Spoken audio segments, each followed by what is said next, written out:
Each week, Richard and Father Mark present a rigorous discussion of the Bible in a format short enough for your morning commute, but long enough to be substantive, posing difficult questions meant to keep you engaged. Over 24,000 episodes are downloaded each month at no charge.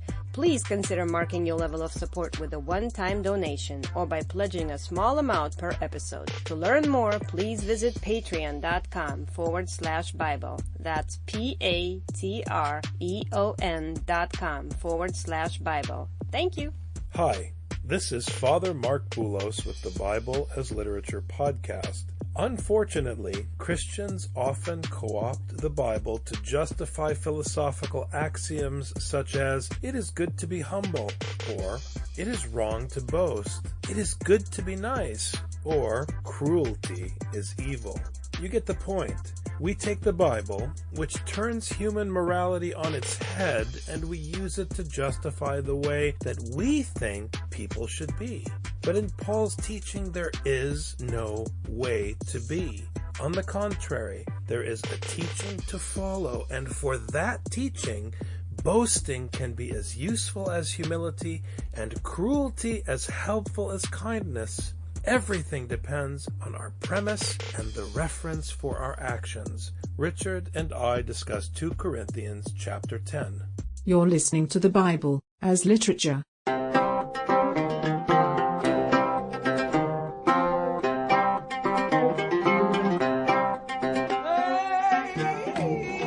Hi, this is Father Mark Boulos. And this is Dr. Richard Benton. And you are listening to episode 136 of the Bible as Literature podcast. Last week, when we talked about the reality of God, we explained how it's linked to the reality of the commandment.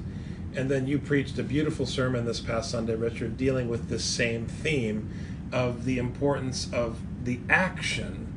It's a central mechanism of biblical education. And now we come to 2 Corinthians chapter 10, and Paul is insisting on a different mechanism in that same system. There's the importance of the commandment, but there's something more foundational than the commandment, and that is submission to the premise of the authors of the Bible.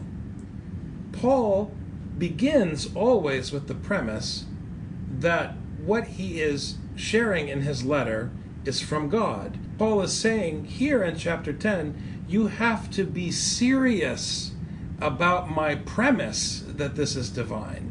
But if you don't read the story as though Paul has all authority and all power, you are not going to understand what Paul is saying, and that is exactly where he is with the church in Roman Corinth. He's questioning whether they really submit to the premise that his authority, because it comes from Jesus Christ, is immutable. Christ keeps coming up. When Paul keeps using the word Christ, this is where story and teaching all come together. He's talking about the one who allowed himself to be crucified in order to do the will of God, the will of his Father. This is the story, this is the teaching, and this is the commandment all in one. So when Paul refers to Christ, he's not thinking of the guy. Because the guy, you can say whatever you want about the guy. Well, I think this about the guy. I think that about the guy. Oh, I like my boss. Oh, I think your boss is a jerk. Whatever. With Christ, it's about the story and his obedience. It is story and his commandment in one. This is a presupposition in the text that we should have in the forefront of our mind as we're reading this. The postulation of Jesus Christ in Scripture is prescriptive.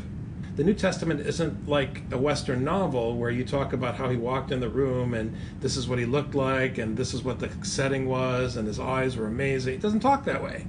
What it does do is prescribe instruction. So the reality of Jesus Christ is linked to the reality of the commandment. Now I, Paul, myself, urge you by the meekness and gentleness of Christ, I who am meek when face to face with you, but bold towards you when absent. So, Paul is using his personality and juxtaposing it to the teaching. And he's going to use, as he does in 1 Corinthians, his unimpressive persona, his unimpressive presence, and he's going to juxtapose it to the majesty of his letters and the weightiness of his letters, because with Paul, it's not about Paul. Paul's a human being. Paul's going to die like everybody else. It's about the weightiness of the letter, of the content of the letter. So what Paul is doing that may seem contradictory to the Corinthians is he's imposing a law on them, imposing a word on them from on high, but it's a word under which he sits. So he has to be obedient to the word just as much as his audience has to be obedient to the word. And this is where it can get confusing, because Paul doesn't preach in order to stay on high.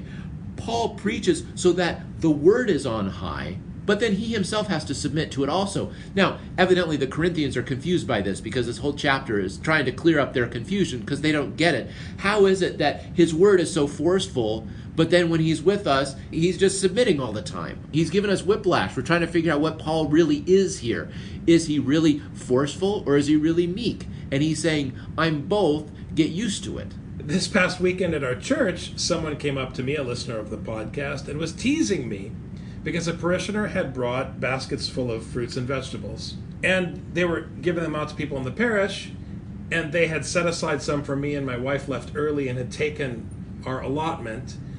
And she was offering me more, and I took some. I said, I don't want to take it all. I want to be fair to the others. And so this other parishioner who's a listener was teasing me, Father Mark, I thought we're not supposed to be fair. But that's exactly what Paul is illustrating here. Because the point of the teaching, pressuring you not to demand fairness, is a burden placed on your back for the sake of the others. That's the point Paul was making about equality. Obviously, everyone should share what they have, but you can't share with any expectation of getting your share. So I was trying to explain to him, look, I'm taking away from me to give to you. If you want me to go back on the Amvon and be mean right now, I'll do it. But I'd rather come to you meekly and just let you have your share. Because when I'm on the Amvon preaching, I'm irrelevant. I have to say what the letter says. When I'm in the church hall and there's vegetables to be passed out, unless I have something to teach relative to the reading, I need to step in line. Now, what happens in the West is that everyone says, oh, how nice, the priest is in line just like everybody else. No, if you talk that way, you're under the influence of Satan, because you have an entitlement mentality and you want to bring everyone down to your level. The priest should take his place in line, and the people should feel ashamed, and it should be an unresolvable tension. If the people are at ease with the priest standing in line or only taking his fair share, then he should go to the front of the line. You see what I'm getting at? That's what Paul was saying in the last chapter. Everything is functional. Even what you call fairness and you hold up as a moral value can be totally turned on its head to serve destruction. So that's what Paul is doing here. He's playing that game. I ask that when I am present, I need not be bold with the confidence with which I propose to be courageous against some who regard us as if we walked according to the flesh. Again, as I was saying, Paul wants to stand in the back of the line because he wants to have established a community where people understand that no one is entitled to anything. But if they still have the entitlement mentality, he's not going to share the vegetables, and he's going to play the buffoon and stand in the front of the line. And when he's standing in line, he's not standing there according to the flesh, meaning he's not standing there according to the reasons why you think. He's not standing there because he believes in democratic values. If he is standing there because he believes in democratic values, then this is the fleshly teaching that you can get from CNN. If he's doing it according to the gospel, then he stands there in order to shame you, because you realize that the one who is giving you the teaching is taking the same as you're taking. Doesn't make sense. He deserves the double portion because of what he's giving you. This is how you can see the same action, but if you have the wrong presupposition, if you're not formed by the gospel in your mind and in your heart, then you will understand things incorrectly, and you're going to understand them according to the flesh. And this is the problem with the Corinthians. Their mind is formed by Roman values. when in fact their minds need to be formed according to the gospel. And they get confused, and Paul is trying to sort it out for them. That's the point of this letter. Americans cannot understand the story of the merciful Father, which English Bibles call the prodigal son, because they expect the Father to get up from his chair and run down the road. Once you're in the mindset that you expect mercy, you can't receive mercy. It's not merciful because it's just. If it's just, then you're right. We should give everything over to the courts and throw everybody in prison under a certain income, because that's where your justice leads. People don't get it. And what amazes me is people will complain about the abuses of our legal system, but embrace the very way of thinking that produces self-righteousness. For though we walk in the flesh, we do not war according to the flesh, for the weapons of our warfare are not of the flesh, but divinely powerful for the destruction of fortresses. So this is interesting, because Paul is very eloquently drawing the line he always draws between the flesh and the spirit, and he's identifying himself with the flesh, and he's saying, I, Paul, who was once called Saul, am not coming to destroy a building in Jerusalem. Because that's how you read the prophets, because you didn't understand the prophets. I, Paul, in the flesh, am coming to Jerusalem with the spiritual teaching to destroy the false spirit you have in your head. When he comes in as meek, he's standing on the powerful letters and the powerful teaching that he's given them in order to undermine the teaching within their own heads. He's giving them the opportunity to think differently about what strength is and what weakness is. So when he comes in as weak, it's not weak as you understand weak. It's weak according to the gospel. And like we were just saying, it's weakness that will undermine their understanding of what weakness means. The new Ben-Hur movie in 2016 was produced by Christians from Roman Corinth because they're more excited about the chariot race than the birth of Jesus Christ. That's the point Paul is making here. For the weapons of our warfare are not of the flesh, but divinely powerful for the destruction of fortresses. We are destroying speculations and every lofty thing raised up against the knowledge of God, and we are taking every thought captive to the obedience of Christ, and we are ready to punish all disobedience whenever your obedience is complete. So, as I said earlier, he is coming to conquer. He is taking captives, but he's not dealing with buildings and cities and this kind of nonsense.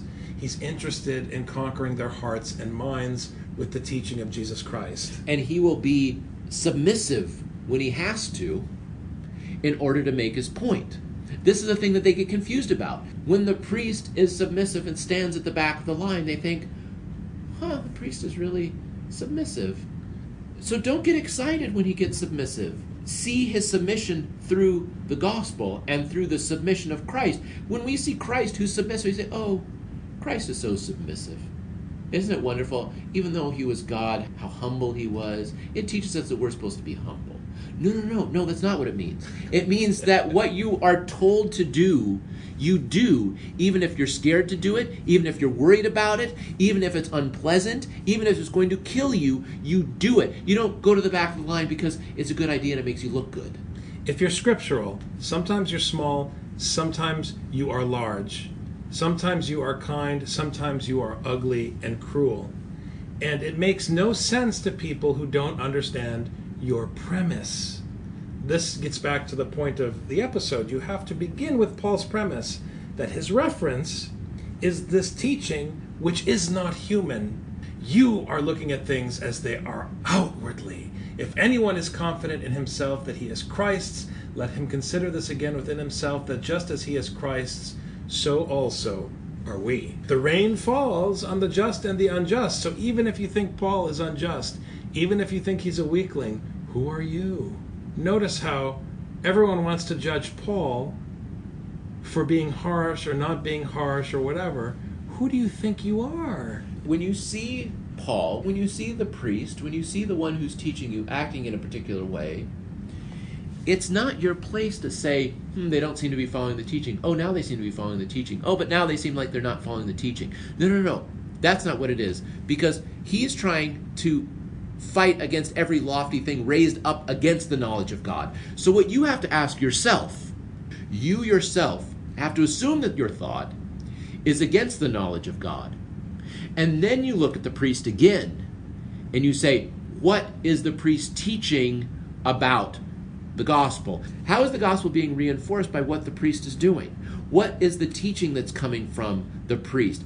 Understanding this and say, but wait a second, he's contradicting himself. Oh, wait a second, he was loud here and he's quiet here. I can't make heads or tails of the priest. No, you can make heads and tails of the priest by taking the gospel as your basis and understanding that Christ was the one who submitted to God's will. Assume that your priest is submitting to God's will, and then wondering why you're rebelling against God's will. Then you'll learn. Otherwise, you're going to get a neck ache from swinging back and forth like a yo-yo. Is he arrogant or is he not arrogant? Does he think he's important or does he think he's not important? Is he magisterial or is he a wimp? Which is what they're saying about Paul. No, Paul is not a schizophrenic. So if you're Christ's, assume that Paul is also Christ's, for heaven's sake. And then, based on that, to what law is Paul submitting? And then finally, why are you not submitting to that law? Because you don't accept that Scripture is divine. You are the fool and the psalter who says there is no God. And that's why none of this makes sense to you. For even if I boast somewhat further about our authority, which the Lord gave for building you up and not for destroying you, I will not be put to shame. Paul is teaching submission, and he's boasting. And people are saying, wait a second, Paul, I thought it was all about being humble. I thought it was all about being submissive. And now you're all boasting and getting loud and getting on our case. You can't be following the same laws you're preaching. Why aren't you practicing what you're preaching? And he's saying, our authority was given by God. This is exactly what he was saying in the previous verse. When you see your priest acting in a particular way, don't say, oh, the priest is not doing a good job. Say, what is the priest teaching me? Why is the priest doing this? Why? And the funny thing is that if you are scriptural, even if the person doesn't know what they're doing, if you take that approach to life, it's just like judgment and suffering and everything else. You will learn. There's something to learn from everyone in every situation, even if they are clueless. If your teacher is wisdom. I don't mean that the way the egotists mean it, that, oh, everyone has their experience and they learn from it. No, I don't care about your experience. I care about what holds authority for you, because what holds authority for you will shape your interpretation of what you experience. And since Paul is saying that the teaching he received is divine, and that Paul knows this teaching better than you do, then when he's boasting, and it seems like it's against his teaching, he's not going to feel ashamed for boasting, because he's doing what he has to do. He's not going to feel ashamed, and he will not be put to shame. And that's why there's an underlying threat that Paul is in a dogfight, and he brings the weapons of righteousness, and guess what? He's not going to lose, even if you put him to death. As soon as you think Paul should be meek, he's going to boast. And as soon as you think he's a tough guy, he's going to submit. And he's going to, at every turn, work to undermine what you think, because what you think is against the knowledge of God. For I do not wish to seem as if I would terrify you by my letters. For they say, his letters are weighty and strong, but his personal presence is unimpressive, and his speech contemptible. And here contemptible doesn't mean that they're offended, that means that he's not a good orator.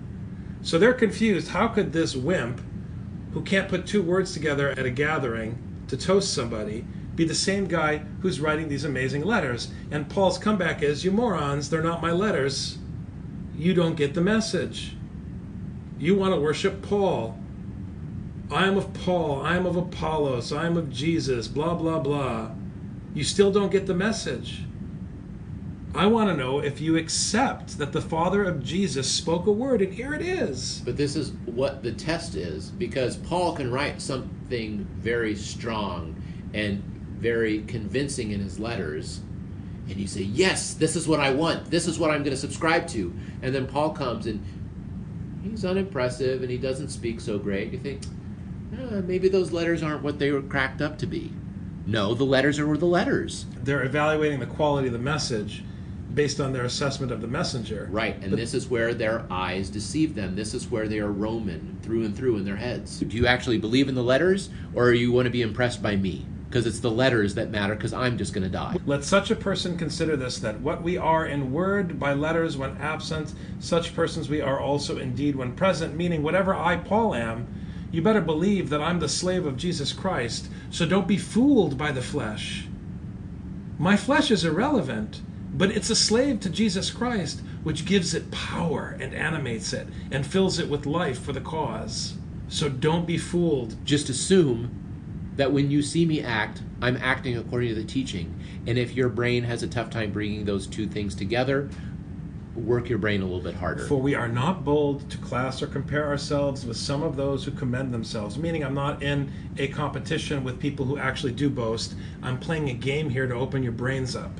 But when they measure themselves by themselves and compare themselves with themselves, they are without understanding. Paul is boasting, but not for Paul. They are boasting for themselves because they don't get it. They could be boasting and saying, Paul boasts, and I agree with Paul, and I'm going to boast. But they're just as foolish as the people are saying, who does Paul think he is to boast? It's the same problem. That's his point. You can't agree with me. You can't disagree with me. You either submit to the divine premise or you don't. When I am boasting, you have to hear me boast differently than those people, because I am boasting according to Scripture, according to Christ. I'm not boasting like they are, which is for themselves. But we will not boast beyond our measure, but within the measure of the sphere which God apportioned to us as a measure to reach even as far as you, meaning I am boasting to reach you. I am not boasting to boast. He's only boasting insofar as God has given him license to boast. He's only boasting according to God's will. He is boasting in order to reach you, in order to teach, which means when you see Paul boast, when you see your priest boast, assume that they're boasting according to the will of God. For we are not overextending ourselves as if we did not to reach you, for we were the first to come even as far as you in the gospel of Christ. We're not boasting extra for some other reason. There's one reason alone why I boast. It's because it's God's will. And God's will is that I teach you this teaching. So I will only boast insofar as it allows you to learn the gospel. So when you hear me boast, it's for you to learn. And if you hear me boast and you build up your own thinking, which is against the knowledge of God, it is you that's the problem, not me. I'm not doing it wrong. You're doing it wrong. Not boasting beyond our measure, that is, in other men's labors, but with the hope that as your faith grows, we will be, within our sphere, enlarged even more by you. And here Paul is talking like an excellent economos, an excellent manager. He's saying, I'm not going to take credit for what my employees do, because no one should take credit. But I will benefit, as will you, from doing the works of God's commandment. If the people on the team all do their part, the whole team benefits. He's talking about teamwork. Don't forget that in the last chapter, he was talking about playing Corinth and Macedon against each other. And then previously, he was talking about how wonderful Timothy is and how Timothy is going to come in and make sure everything is going straight. He's not doing it in order to boast. He's doing it so that you teach. It's not even to make you feel bad per se. If you come away and you say, oh, I feel terrible. Oh, I feel so sad. That's not his goal either. The goal is that you say, I'm sad, so how can I do the gospel better? He's building a team to preach the gospel. And he's using the people's relative strengths and weaknesses against, but ultimately for each other, so that they all grow and they understand better. So as to preach the gospel even to the regions beyond you, and not to boast in what has been accomplished in the sphere of another. So now he's actually explaining, I'm not interested in bragging to you about Macedonia, but I've got to light a fire under your rear end, because we've got to build this team. We've got to work together, you and the Macedonians. That's what it means to be a community in God's household. And we have to go out there and evangelize. I have to create a decent foundation. One day I'm going to go. I'm going to be dead, whatever you think of me. But the letters are going to be here. The teaching is going to be here. I need to make sure that your brains are formed and you can understand what I'm saying. Otherwise, when I'm dead, the teaching goes with me. But he who boasts is to boast in the Lord. You perceive my boasting as being favoritism, as being unfair. You perceive my boasting as being haughty.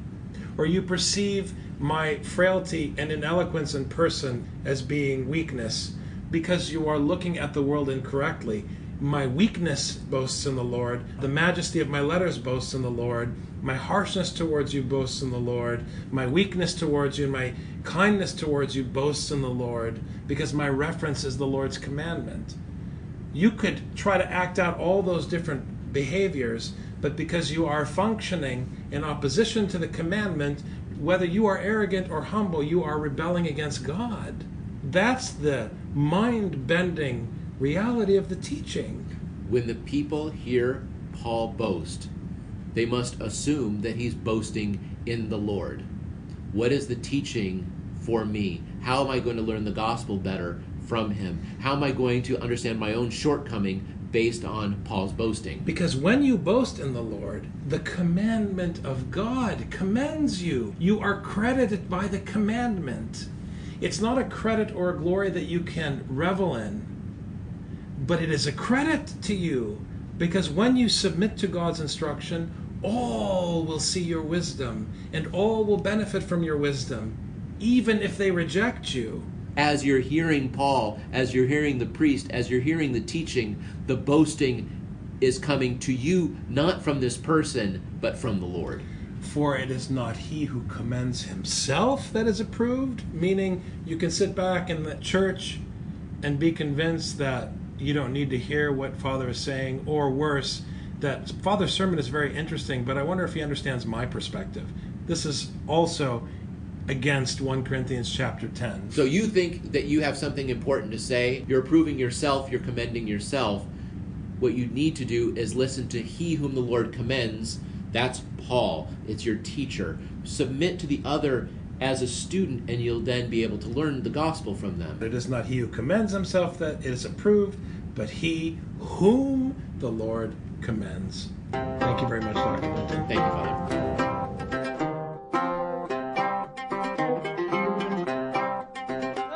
You've just heard the Bible as literature. Thanks for listening. The Bible as Literature is a production of the Ephesus School Network.